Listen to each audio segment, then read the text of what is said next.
Welcome everyone. I am Joshua Prince, co-founder of FinChat.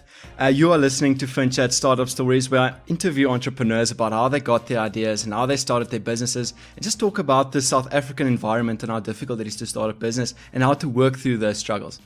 Joining me today is an entrepreneur that built a business on the parking problem. And I know as a student, when I go to university and I come from Stellenbosch, so I know what the problem of parking is. So I'm really excited to talk to her today. They even went to San Francisco, to Silicon Valley, to talk about their ideas there. So without further ado, Palesa Moloi, welcome to FinChat Startup Stories. Thank you so much, Joshua, for giving us an opportunity to come and speak to you guys, and especially your audience, which is a student body. I think it's really important for us, like you said, to bring it home and bring it closer to the students as well, of inspiring stories, because, as we know in this market, we're always hearing of, companies in the US or everywhere else in the world, other than what's happening here in our own country. So I'm really excited to share our story and speak about how we built ParkUpp. Fantastic. So let's just first talk about what is ParkUpp. When I look at it, I see it as like an Airbnb for parking. Is that right? Yes, that is correct. Even though we try to shy away from using that term because a lot of our competitors use that as well. But yeah, ParkUpp is a parking platform where we're connecting property owners who have empty parking spaces to drivers that need parking. Whether you need parking on a monthly basis, daily basis, and even for events, our platform basically connects the two, and then people can book off the parking off our platform. So yeah, that's what we are in a nutshell. And yeah, that's who we are. And so if I want to, actually I have like a parking, I rent a place in Sandton and I have an extra parking, but I don't have a car. Can I actually onboard my parking by myself onto the platform and rent it out? Absolutely. It's a very simple step, actually. It's a 4-step process where if you have a parking bay, whether it's in a parking facility in a shopping center, an office space, private property, you name it, residential purposes as well, you can just list it on the platform. Obviously, it does go through a vetting process because we want to make sure that people are parking in safe and secure parking spaces. So we don't just allow anyone to list, unfortunately, because it does pose a risk to the business. Yeah, and obviously, like the access to the parking is also difficult. I mean, to get someone to on board and then to give them keys and everything would be quite difficult if it's just like on a at a normal apartment building. Yes, exactly. But we do have instances where in apartment blocks, we have an agreement with the developer to speak to their tenants or the people that own the properties to list with us, because we probably have a contract that we're looking at. So for example, in Cape Town, I think it was Woodstock Quarter, we were trying, an idea with them where we spoke to the developers. They then spoke to the people that own the apartments. They listed on the platform, and then we found a company that wanted to rent it out for their own employees. So in that case, it works out. But then if it's just a random, private parkade in one of those private residential spaces, then it's not always possible. Yeah, so you went out to start off and get the first guests on you, not the first guests, the first users on, or the people who, if we call it like the landlords, the parking owners. Yeah. Did you go for a business to business strategy first, where you onboarded like big parking garages and so on? Because if I go on the website, that's almost what I see.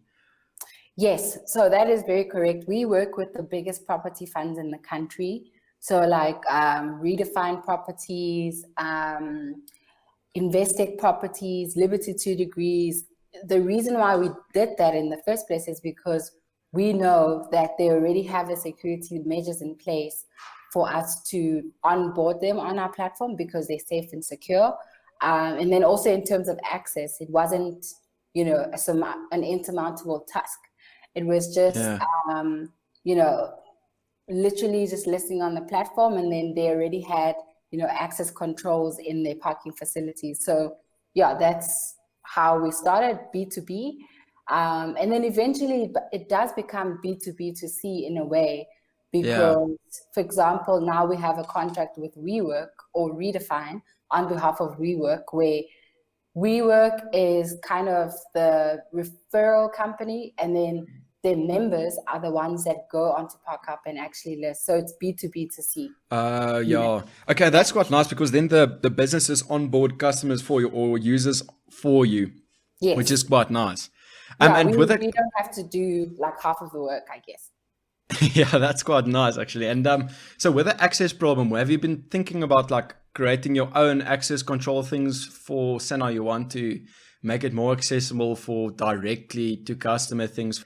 So now if you could implement like a scan or something and everyone has a unique QR code on their phone. You know how they scan in at the airport? If they have like something like that.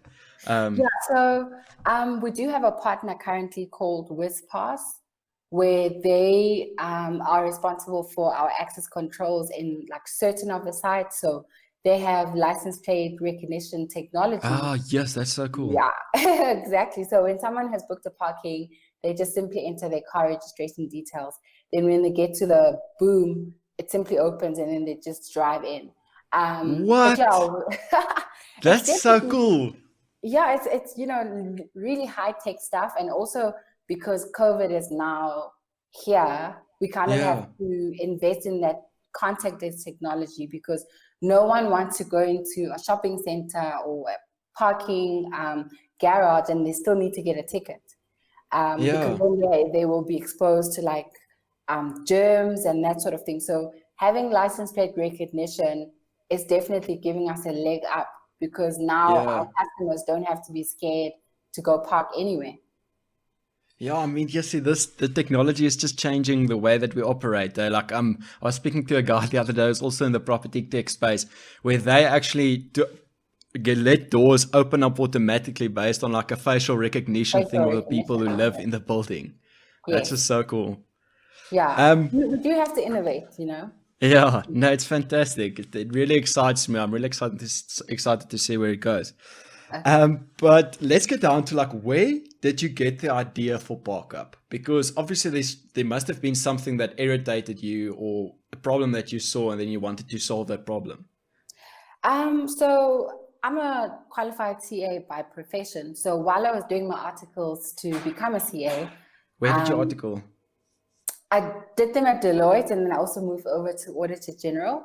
So yeah, I kind of have a bit of both private and public work experience, which is really great, because I got to see, both sides of the coin, if you'd call it that. So while I was auditing as a trainee, we didn't have allocated parking. We had to park on the side of the road in Braamfontein, Johannesburg. And the thing is, like, I drive a VW Polo. So yeah, and they get stolen like first in South Africa. Exactly that. So I was always scared, like just parking on the street, and I'd always have to come out every hour just to check if my car is still there.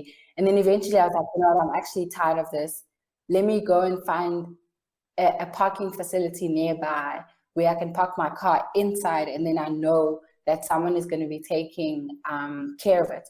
So I found one guy, spoke to the guard, and he was really happy just to give me a space, because he also saw that I'm a woman, all those things. So yeah, I had like an agreement with him where I would buy him lunch for the day, or whatever the case may be.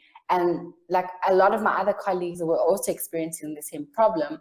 So then I thought, maybe let me just build something where we can just improve the parking experience for actually initially it was shopping centers. I don't even know why I went for shopping centers, but yeah, we were going to create a platform where we improve experiences for shopping centers, where a person just goes onto the platform, they list their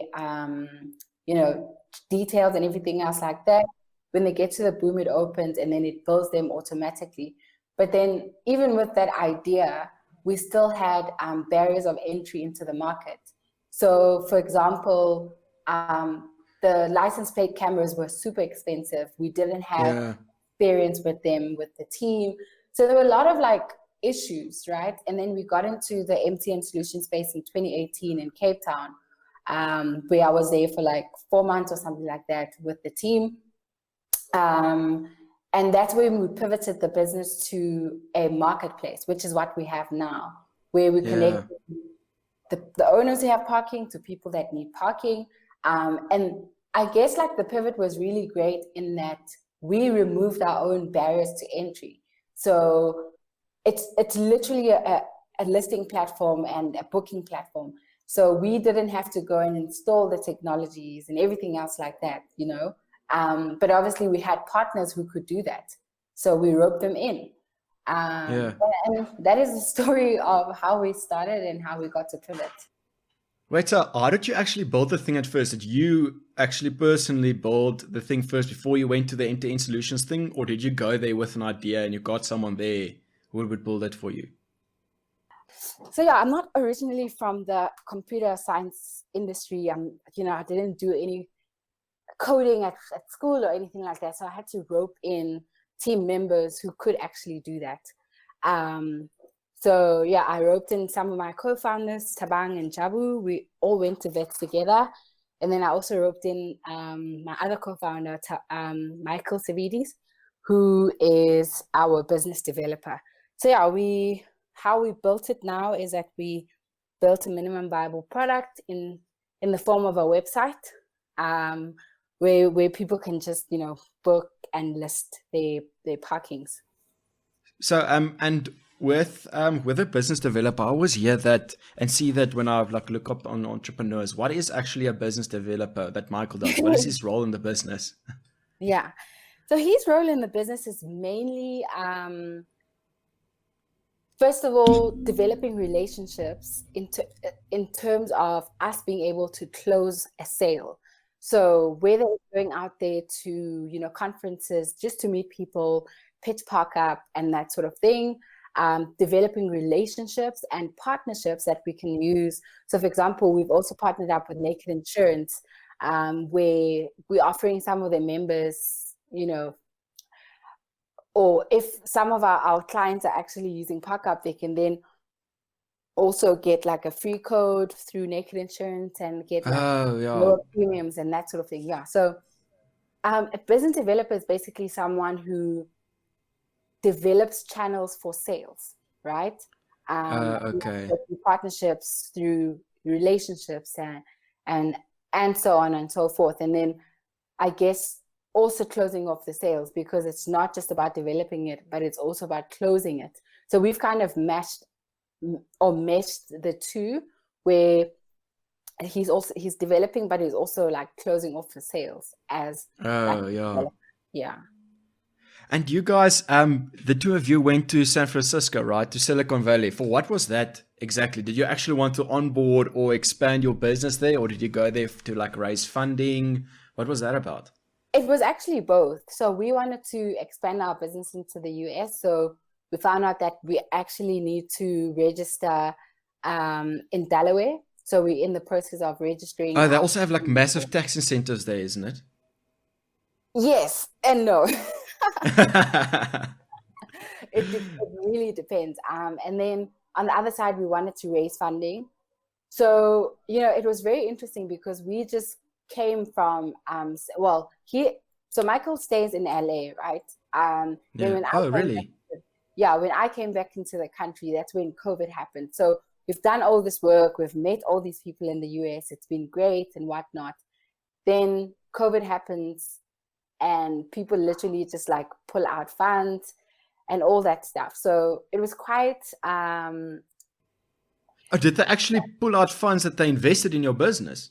No, like when people express an interest, all of a sudden it was like, no, can't do this anymore. Okay. There's a lot of uncertainty and stuff like that, which makes sense, and I guess COVID, if you would like me to go into that, has sort of taught us a lot of things about our business. First of all, timing is everything. Prior to COVID, our timing was spot on. We were literally growing at 1,000%. Yeah, I can think because, I mean, if I go to Stellenbosch, where I'm originally from, literally you can't find a parking. Like even when it's holiday and even in COVID, all the parking spaces are taken.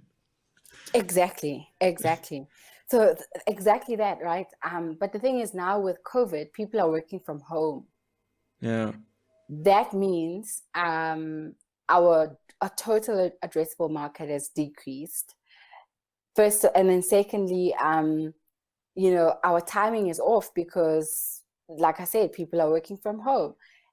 So it's made us reconsider a lot of things about our business, Yeah. because in as much as we were going off on a good trajectory, right now it doesn't seem like it.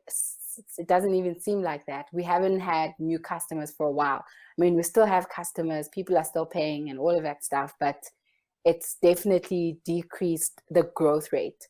And And then do you think that will become better, like when things start opening up again? Because, I mean, we don't really know what would be the effects, but what do you think? Do you think when it starts opening up, people will go back to the office and start using their parking again? To be honest, no one knows, because Yeah. we've been doing some design thinking research where we interviewing people and stuff like that, and no one knows for sure. Like some people are saying, I'm more than happy to work from home for a couple of days, but then I want to go out for a couple of days as well. So we're still kind of in the exploratory phase at the moment. And that's why we're not making like haste decisions as yet of like completely letting go of the parking platform. So what we're going to do, first of all, we've come up with like an intermediary or like a temporary pivot for the business, where we're going to be introducing drive-in cinemas. It's not going to be for long. It's probably going to be for a month or maybe, the rest of the year until December. Yeah. That's a temporary pivot for us, just to keep the company going, still being Yeah. involved as entrepreneurs and that sort of thing. And then secondly, now we're looking for like the permanent pivot for the business. But what we've decided is that we're not going to get rid of the parking, right? We're just going to add on top of it. So if you look at our platform, it's a rental platform. And what we figured out is that, hey, listen, yes, we are currently renting out parking, but we can also add other types of products. And I guess, I'm not really at will to say that, right, which products we're going to be adding right now, because it still needs to be approved by our board and shareholders. But that's basically what we're going to be doing next to sort of pivot the business and still make sure that we are participating in prop tech, and property. Yeah. If I can dig a little bit into that, would it still be in the property industry if you expand? Will it be into the prop tech space, or are you planning on like going a bit out of that also? No, it's definitely going to be in the property space. And the reason why that is because we feel we have a network, an existing network, right? So if anyone had to buy ParkUpp today, they would be buying our customer list. They'd be buying, the networks that we have and that sort of thing. So why can't we just use that to, realize the value of this network that we have? So it's still going to be property. Still using the existing property funds that we've already had work with. And how many customers do you have now? Oh, how do I even? Okay, so there's two sides to our platform, right? On the parking, on the like the tenant side, the people who are renting the parking. Okay, the people. So it's kind of hard to say that because some people book for a month, some people book for like. Yeah. So I would say so far we've had about 5,000 people using. Oh no, sorry, not 5,000. Sorry, it's 500 people using our platform, and then we've got 5,500 listings. So we still have a bit of work to do to. And when did you launch? We launched last year in May. Oh, okay. So you're barely a year old, and you already have customers coming in. Now it's so exciting. Exactly. So you're saying that you're temporarily pivoting into the into the drive-in cinemas just to keep the company going. So obviously funding is a massive issue in South Africa, Yeah. right? How did you actually fund your business from the start? Did you get outside investors, angel investors? How did that work? Yes, so it's part self-funding, it's part bootstrapping, it's part angel investors. So we've got 6 angel investors, some in Boston, and then the rest in South Africa. And how did you get them? How did you get in contact with them? The Boston company. So they actually reached out to us because we had, especially last year, like there were a lot of like articles about ParkUpp left, right, and center. So yeah, when they saw like the articles, they just reached out to us and they were really interested. And even now with our pivot, they are interested to put in more funds, just so we can make sure that we pivot. Yeah. Yeah. And is it South African guys on that side, or is it American people? And It's American people. Yeah. oh, is it? And then they saw it through. So publicity is actually so important. That's so interesting to get funding in South Africa. You can just get a lot of publicity on what you're doing. And if it's a good idea, people will reach out to you. Yeah. Especially as entrepreneurs, we need to be very careful why we do things, right? Because sometimes, like as young people, getting publicity could make you feel like you're a celebrity, but that's not what it's about. It's about the business. And especially last year, I found myself in a very interesting situation because I'm a Black woman. So a lot of people just wanted to know, like, who is this person? Who is this person? So sometimes I had to decline like certain interviews because I felt that it was riding on that wave. And for me, it's always been about my business.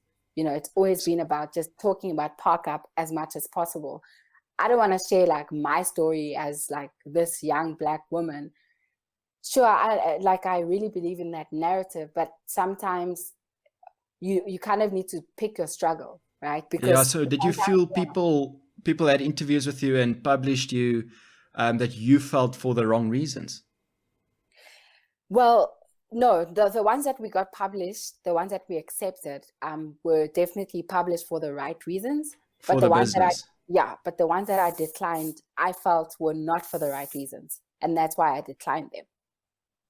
Oh, that is so interesting, because I think that is a valid thing in South Africa where because politically, a lot of political things it's becoming very grey intertwined with business.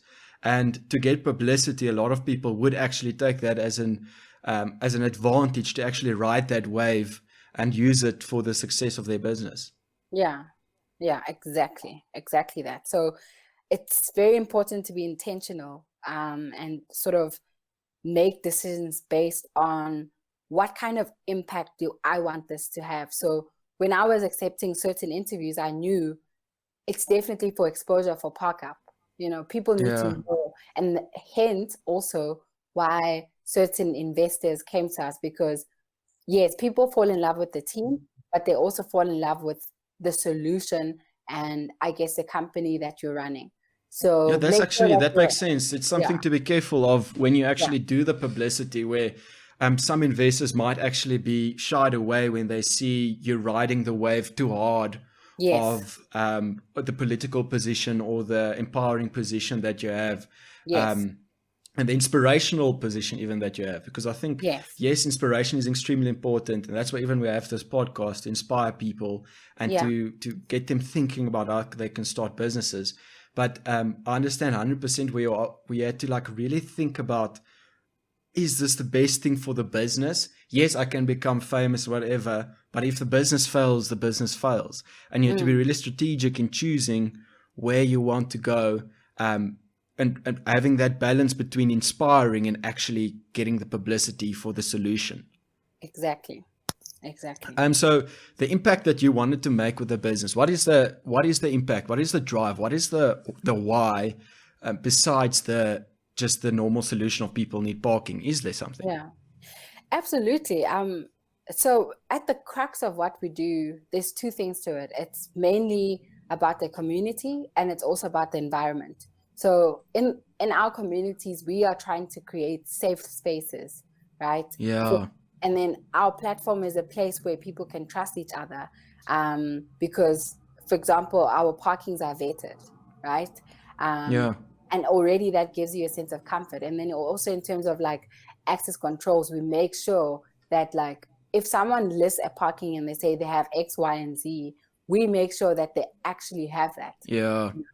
And then also in terms of the environment, it's about people, first of all, reducing their carbon footprint. So the first side of it is that, I don't know if you know of this island effect, right? It's a No. phenomenon.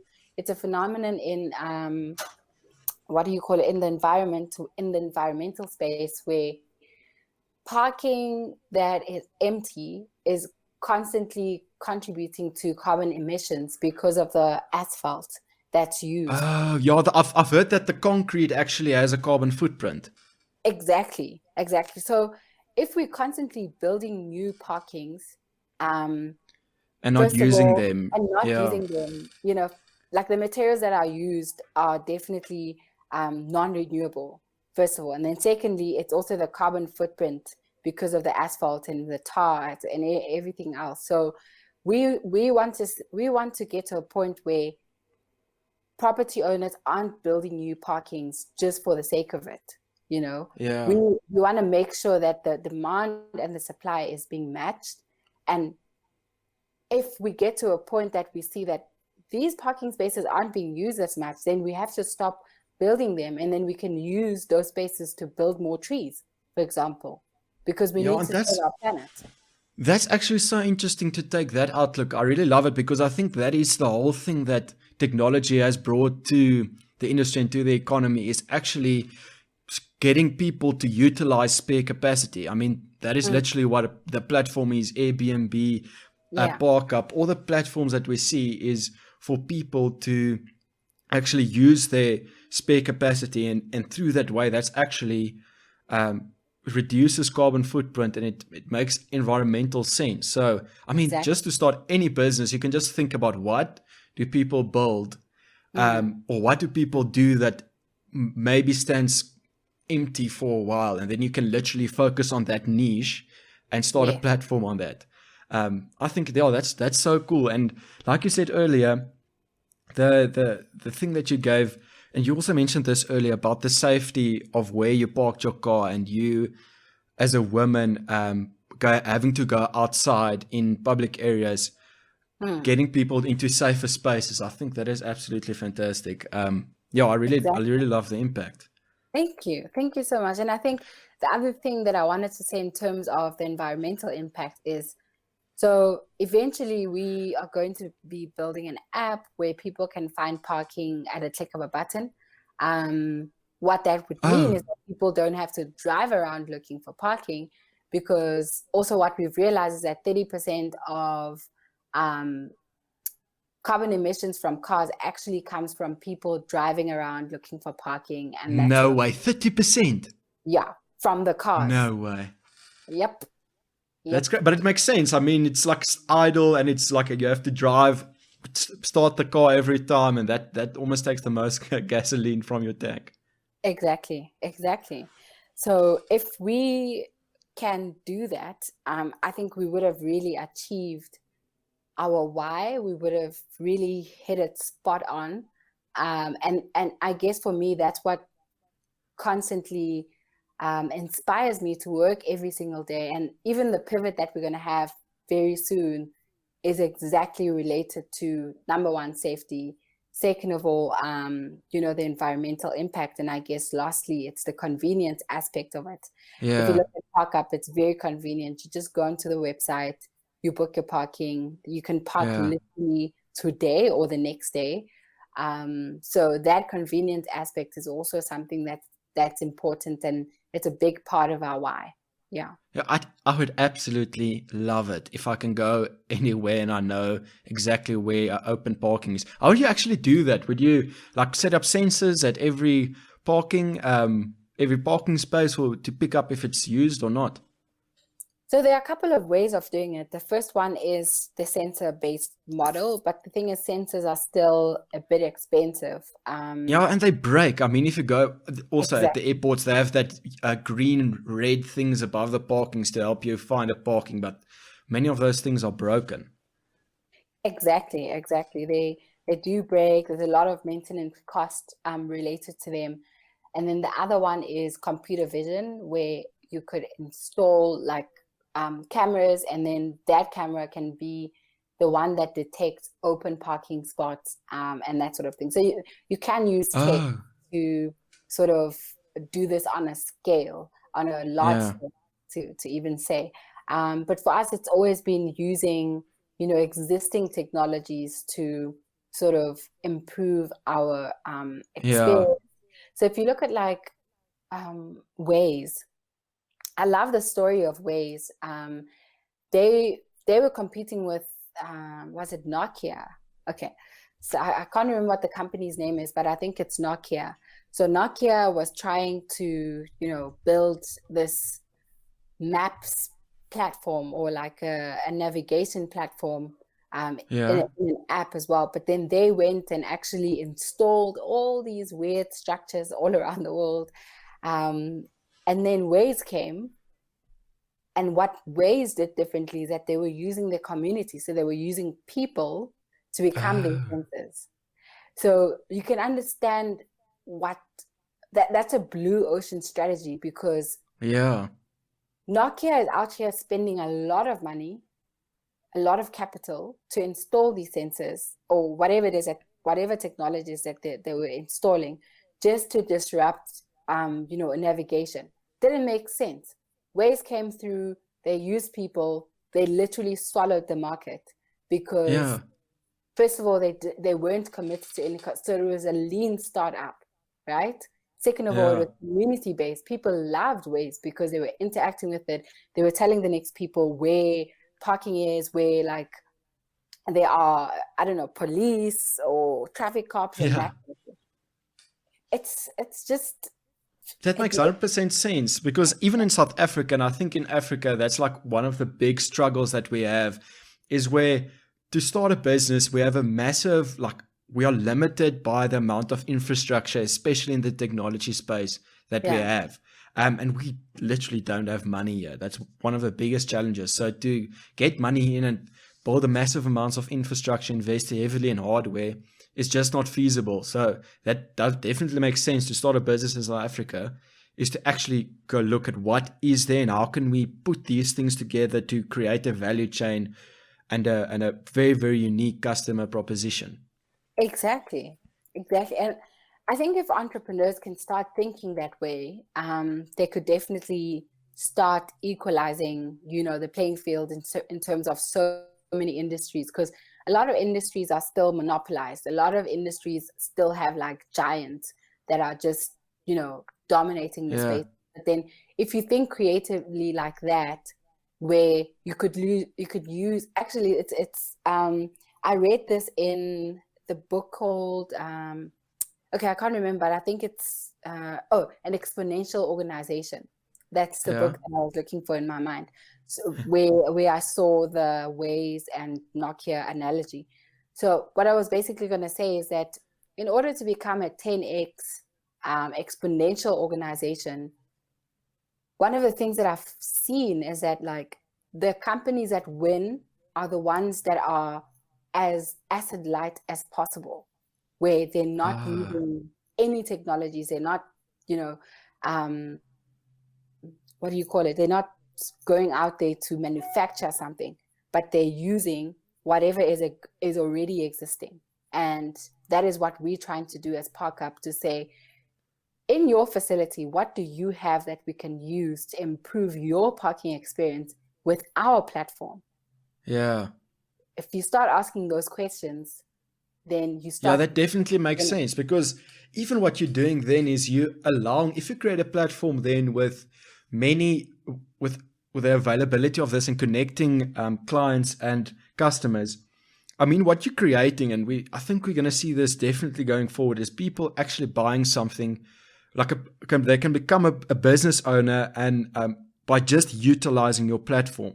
So say now, for example, with Airbnb, what happened is that people specifically bought apartments and places that they know people would want to go to on holiday, specifically using Airbnb as their number one funnel to make sales. And I think that's actually something that creates what happens with this. And I'm really excited to see how these platforms change, because even with the ParkUpp, we're going to see maybe different apartment blocks in different areas actually sharing parking, getting more capacity to share, and really helps you scale your business as ParkUpp. And also, yeah, it's just fantastic. So with the scaling, actually, I wanted to ask you, you obviously want to go into America just because the market is massive there, and it really helps with scaling. I mean, their market take up is massive. How do you plan actually entering that market? So now that COVID is here, it's kind of changed our plans a little bit, in that our original plan into entering that market, it was to form strategic partnerships. So, for example, in April, I was meant to be going to Boston to become a part of an accelerator. But my main goal of being a part of that was to go and meet people that side that can become our strategic partners. Yeah. Because I think it's all good and well that you want to own the entire pie or whatever the case may be, but it doesn't work that way. So if you can find partners that are in your value chain in a different market, bring them on board, because then they will open up other doors while you also provide value to them.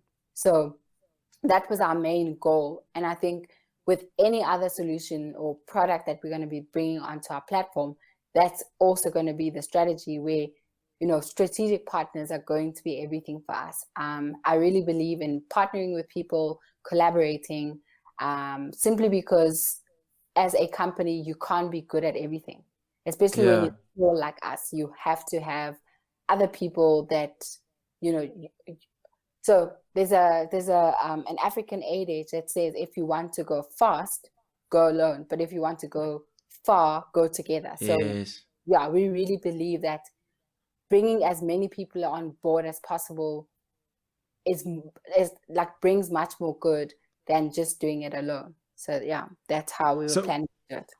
So with your collaborations, will you collaborate even with other parking platforms, or will you only strategically partner with people with massive parkings?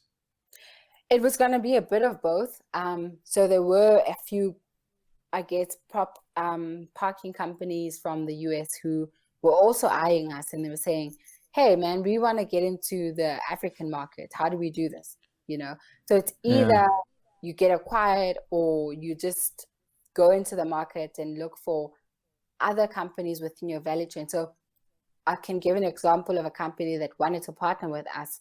They they provide a platform where if you have a car, right, during the day, because it's mostly going to be parked in the garage while you're at work, you can put it on the platform, and then people can rent it. Yeah, they come take your car and use it for Uber purposes. So yeah, I mean, those cars always needed parking because they're not always working and that sort of thing. So yeah, we were looking at the vertical and also horizontal strategic partners. Yeah. No, that definitely makes sense. So and they want to get into Africa, but obviously we have limitations here. I don't think there is a lot of parking in the rest of Africa. Do you actually plan on going into Africa, or is South Africa and then America and maybe Europe or the places with high infrastructure your first target audience? Yes, I wouldn't say it's Africa or America. I think it's, like you said, places with high population densities, right? That already have a parking problem, not because there's no infrastructure, but because I guess there's just a limited resource of parking. Because there's certain areas, whether in the US or like the rest of Africa and even like South America, where there's not really much infrastructure, or people are kind of just, it's an informal market. It's kind of hard for us to provide value. You kind of And need there's not a lot to. of infrastructure that you can take hold of, even in the technology space. I mean, the people probably don't even have cell phones. Exactly. So it's things like that, and I think as an entrepreneur, you also need to apply your mind and not just go where everyone is going just because the US is big, it's sexy, and that sort of thing. I Yeah. think there are definitely other countries in Africa. So, like for example, Mozambique. There are parts of Nigeria where it's very formalized that we Yeah. also want to get into. So it's looking at markets like that. Yeah. Yeah, it's exactly just because we are from South Africa. I think that's our competitive advantage compared to any other place in the world is that we have some sort of understanding of Africa and how the economies work and how, because it's so different compared to the Western way, if I can call it that, the way that business is done here and the way the challenges and so on. So, yeah, I definitely think like from South African entrepreneurship perspective, we have that competitive advantage. Exactly. So Palesa, you did. I saw that you did the Investec Startup School. And I've been reading up on it a bit, but will you just like explain what the process is in that? Okay, so you just go online, you apply. It's they do fund some of the candidates that go into startup school, So did and they give you some funding for ParkUpp? no, I mean if they give you funding to become a part of the program. Okay. Oh, so they sponsor you or give you like a scholarship type thing. Absolutely, yeah. Okay. And then yeah, is it a 12-week program? I think it was a 12-week program. Can't remember because some of them are 8 weeks. So yeah, the one that I was on was 12 weeks. We sort of went through like different business model canvas, blocks. And the one thing that I loved about it is because it had like that international mindset, build a Oh global yeah. narrative to it, not just like build an SME and stay small, or yeah, Yeah. it's very important, like with like the language that you use for a company, because if you say, oh, I'm a small business, you're gonna remain small. So that's why I Yeah. love using the term startup, because it doesn't restrict you. Like there are small startups and then there are also like big startups. So uh, Yeah. yeah, I think that's also the one thing that I learned, that the language that you use for your company is definitely imperative in terms of the mindset that you will instill in your own business. Yeah, and I think that's like even just for yourself and the culture that you create. If you talk to people in that way, you almost convince yourself also that is what you are, and then you actually start living it, and you just think in a different way. Exactly. Oh, that's so fantastic. So let's just go get into the last. Wait, before we get into that, I wanted to ask you. So, as an entrepreneur and the business that you started, I'm sure that you have many ideas that you come up on the daily basis, but you just can't go after it because you're busy with ParkUpp. What Yes. is like that? What is one idea that really excites you, but you can't? You don't have time to do that, and you would like to share with our audience. I'm actually one of those people who's constantly on the move and always doing things. So outside of like ParkUpp, for example, even though I know like my time is limited, I guess I try to show up as much as I can. I have a podcast, but it's got nothing to do with parking. It's got nothing to do with property, technology, and stuff like that. It's just mainly talking about life and business. I mean, not What's the name? Plug it, it. it's yeah, it's called Off Topic Podcast. I started with my best friend, and we speak about life and like philosophy, religion, and that sort of thing. And then I also love design and decor. So like I just have an Instagram account though, and like you're saying, I don't have time to open up another company where I can help like other people design and decorate like their Oh housing. yeah. Yeah, so I just have an Instagram account called Komorebi Design, or Deco and Design. Komorebi just means light in Japanese. I love Japanese. I love Japan. Yeah, I just Have love. you been there? No, that's where I wanted to go this year if like COVID didn't happen. But do you want to expand ParkUpp there? I haven't really done much research into that market, to be honest. Yeah. No. Well, So everything works so efficiently there. So I don't know. I don't know how you enter into that market because they always seem like they have everything figured out in efficiency. exactly. But we did have one Japanese company that wanted to invest in us last year. So yeah, they did say that they do have like a parking problem, but I just haven't been able Oh, to go into like the details of what it is that they're actually experiencing. So yeah. yeah, that. So it's that off-topic podcast. It's the Komorebi Designs. What else do I do? I blog as well. Like I love writing. Oh, um, yeah, so I have like my own personal blog and what do you that write I about just there? write just my own thoughts, about the world and my own experiences as a human being. Yeah, so it's called Broken Fibers, and it was actually inspired by kintsugi. I don't know if you know the like art practice called kintsugi. It's also Japanese, where people take broken things, and usually it's broken pottery, and they sort of like Yeah. blend it together to make it beautiful. So the principle there is Oh, that like, not everything that's broken is meant to be cast aside or thrown away. You can yeah. still use it and make something beautiful out of it. Yeah. And I love that idea. I even think, I don't know, every time I hear something like that, I always just think about business ideas you can start from it. Because I think there's so many businesses that you can start from just taking waste products and reusing it.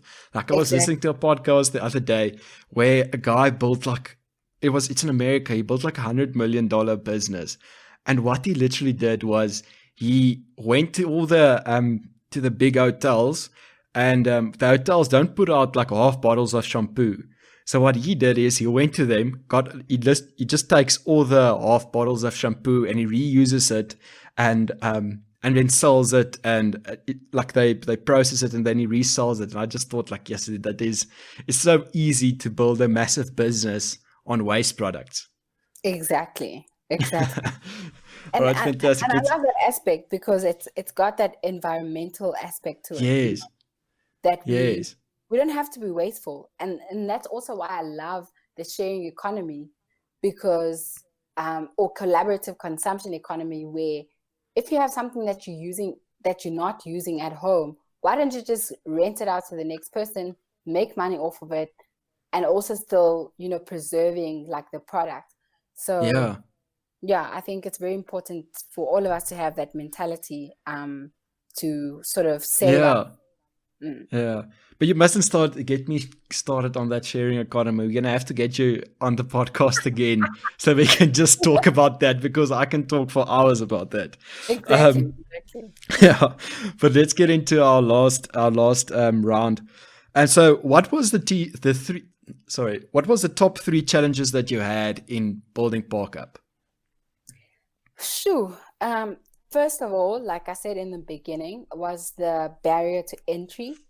Um, but the one thing that I must say about the barrier to entry is because we didn't understand the problem enough, right? Oh, So that is the one thing I feel that as entrepreneurs, we mostly focus on building this great product, but is it really speaking to the problem?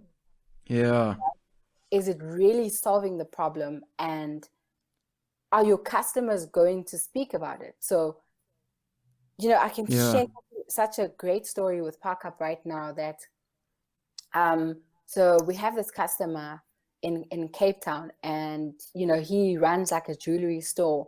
He's been there for 30 years. When he found ParkUpp, he was so happy because he was like, I've been here for 30 years and I haven't been able to find parking for the last 30 years. I've had to park on the yes, street every single day. And I kid you not, Philip, so that's the guy's name, he tells every single person that Comes opens up into the a shop. store. No, yeah, comes Oh, into that the opens a shop shop. or opens a shop next to him about ParkUpp. Like he literally tells him, and then because of him, we've been getting so many other customers. And I feel for me, it's very important to have customers who are also your sellers or Yeah. your salesmen, because they like you can hire salesmen that can sort of tell people about ParkUpp and stuff like that, but they don't have a story to relate to. Yeah, So and people don't Philip, like listening to marketing people. exactly. So Philip is not a marketing guy. He's just telling the story. He's like, oh my gosh, I just found this company. They found me parking. My car is always safe because also the parking that I have is close. It's literally opposite my door. I couldn't find it for 30 years. And then the next person's like, oh my God, that is amazing. Let me go and actually book the parking. Then they tell more Yeah. people. You know what I mean? So that was the first thing. We didn't understand the problem hard enough to convince, first of all, the property owners and also customers. Secondly, Yeah. for me, is building the right team. So the team that we have now, amazing, high performers. They really know what they're doing and they show up. And when I say show up, I mean we can literally call them at midnight and they would wake up and do the work and still have the same level of care and quality of work that's being produced. But it didn't just happen overnight. Like, I don't know if you know, okay, now I'm even forgetting what the term is called, but like there's a team cycle that goes on into a company where you guys are forming, storming, norming, and then eventually performing. So Yeah. I had to, like, there were a lot of people along the way, not a lot, but maybe like four other guys that I was working with that we had to part ways with because, first of all, yes, they knew what they were doing. They were highly, skilled and all of that stuff. But what I've also learned is that part of building a team is working with people that you can get along with because it gets Yeah. hard. And if you guys don't get along and things are hard in business, it's just like double trouble, So Yeah. it's always good to find people that are highly skilled, but they also have that you guys have like aligned personal values, even if it's not 100%, but at least 90% of those values should be aligned. Because it does cause a lot of friction. So yeah, I think, Yeah. I guess coming from a CA background, I was really grateful that I learned very early on that it's very important to have contracts in place. So we had like shareholders agreements, company documents that kind of protected the company if there is a Yeah. fallout. So when there was a fallout, we could easily remove someone based on the fact that they, sort of overstepped their fiduciary duties. Oh, yeah. Yeah, it's important when you're building a team. So it's all of those things. So when you're building a team, number one, find people you can get along with. Second of all, the skills are important. And then thirdly, make sure that you've protected yourself against, anything that might happen with having contracts in place. And how would you suggest you set those up? Because I think a lot of what scares a lot of people when they start a business is all these legal things that you have to do and the paperwork and like you Yeah. have to pay someone, but it's so expensive. So how do you Funny enough, solve that problem? yeah, funny enough, it's not expensive at all. So we were part of FNB law on call. So Okay. yeah, so LAW on call. So you pay like 250 on a monthly basis as a company. You get all sorts of documents like the what do you call it? Shareholders agreement. If you want any Oh, SLAs, you don't have to go and get like these oh, top it's dog really lawyers. you can I Google just FMB law on call and then you pay what Yeah. 250 rand a month you say and they help you with all your legal stuff. Yep. I'm not sure how much it That is is now, but that's fantastic. how much we paid. Yeah, that is how much we paid. And that's a story that I love sharing with all entrepreneurs to say, guys, if you look hard enough, you will find Yeah. like cheap solutions for you to be able to carry out your business. Obviously, nothing is perfect, but I think it's a start. Yeah.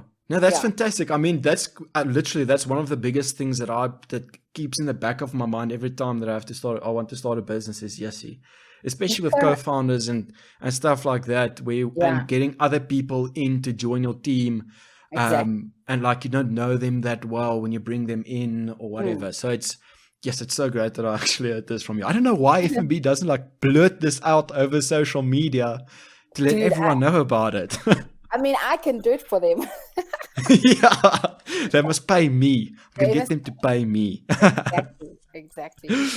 Um, Fantastic. yeah, and then Yeah, so the yeah, last thing that I learned is know your why. It is so important, because like I said, if you don't know your why, when things get tough, you will want to jump. And I've had a lot of those moments as well. Not because I didn't know my why, but I didn't remember the why, right? I already yeah, knew my why, but sometimes it's hard to even remind yourself, like, okay, this is my why. This is why I'm doing it. Let me just keep pressing on. So luckily I have a team. So, and that's also why it's important to have a team, because solo founders, I think, are at a disadvantage. Yes, you can build a great company without like co-founders and that sort of thing, but if you don't have a team, at least like people that are under you, it's hard for you to keep yourself in check, because with our team we keep ourselves in check. Like there are yeah, many moments where I text my co-founder and I'm like, oh my god, this is so hard. yeah, And then they're like, listen, we chose to do this, we need to keep this going, let's pivot, let's do whatever we can to survive. And I feel like that's what entrepreneurship is about, surviving. yeah, How long can you survive the game? And you can't survive the game if you don't know your why, unfortunately. yeah. So How do you suggest you remember that? Did you like print it out on a paper, like a massive post, and you have it there in your house, or what? literally, you have to. Do you? I thought you would do that. Yeah, honestly. So I have like monthly sessions with myself where, okay, first of all, I journal a lot. Like I journal every day, but then at the end of each month, I kind of do a summary of whatever happened during that month. And at the top of my page, there's always like, this is what the why is. How closer are you to that why? So Yeah, it's a constant reminder. And yes, during the month, I guess like you forget, because yeah, naturally that's how human beings are, especially when things get hard. So having those constant reminders, and also just like mentors, people around you that constant, like the one thing that you have to do with your why is not just write it on a piece of paper, but also communicate it with everyone around you. Um, yeah, whether it's your mentor, your boyfriend, your mother, your sister, whoever it is that you constantly communication with, is important, because when you start like fading away, because it happens, the human spirit is very fickle and fragile. When that yeah, happens, you're speaking to them, they're like, oh yeah, but remember you said this, and then you also, yeah, oh okay. And then it's yeah, back and you push on again. Yeah. yeah. It just keeps you true to yourself. And I assume that you heard about that why from like one of Simon Sinek's stuff. I absolutely like love his speeches Absolutely, and his books. absolutely. Yeah, so Yeah, but before I knew about that, right? So just before I left corporate in 2018, because it was quite a big transition for me. Like I was coming from having a salary, my yeah. life was comfortable and whatnot, but I knew I had to restart it. I watched this TED talk called How to Quit Your Life and Restart. It's such a powerful Who was TED the talk. speaker? I will find it for you, and then you can tag it like below Okay. and stuff. Yeah. I can't remember who the lady's name was, but yeah. What she was speaking about is, so first of all, she had this exercise that you have to do. It was called the obituary test, right? Yeah. I know it sounds very, gory or Yeah. scary, whatever the case may be. But basically, the obituary test is about you writing your own obituary and saying, when you Oh, die, what do you want people to remember? And that's how yeah. I found my why, to say, this is the kind of person that I want to be. And if I have to die tomorrow, at least I would have done X, Y, and Z, and this is how people will remember me. It was scary because I was like, oh shit, am I just going to be like calling my own death or what? But that's not what it's about. And as soon as you start writing, you see that, wow, there is actually a lot that you can project for yourself into the future and then work backwards, you know? And yeah. So did you set up like a personal why and a why for the company, or are you working from your personal why?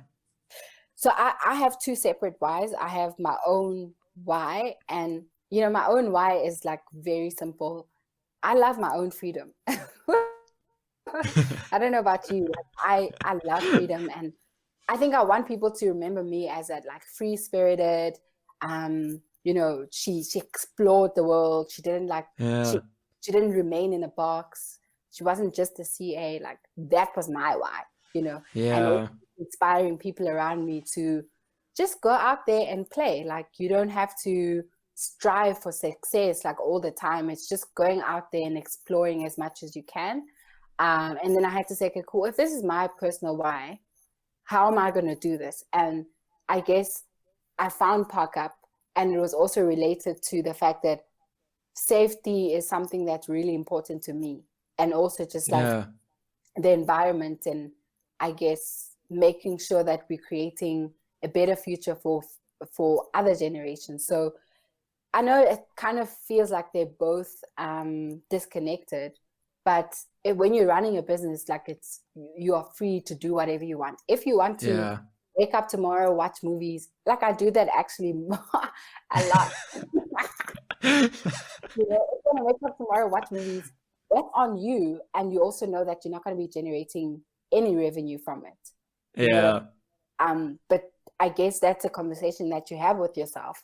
But then in terms of like ParkUpp, what helped me survive for this long, I mean, it's been almost 4 years now. Yes, it's been hard. It is currently very hard, especially with COVID. That's really just thrown out all our plans. But because for me, safety is that much important, saving the environment is that much important, and I still get to be free and not be on the confines of like a company, whatever the case may be. That's what makes me stay. Yeah, and that's so exciting. Yeah. Fantastic. Thank you so much, Palesa. I had really such a nice time. You must definitely come back on the podcast. When you when you go to Japan and you come back from Japan, you send me an email and you come back on here and we talk about the sharing economy in Japan. Okay, I'll definitely do that. Hopefully we all get to travel soon, because it's been a lot staying at home and not doing much. All right. Thank you for the opportunity. I really hope that, you know, all your listeners engage, and even your future podcasts, because I think it's very important for all of us to listen to other people's stories while we're building our own. So I love podcasts, you know, and I listen to a couple of them as well. So it's a great thing that you're doing, and thank you. No problem. Thank you so much, Palesa. Thanks, guys. That was Palesa from ParkUpp. Until next time. Cheers.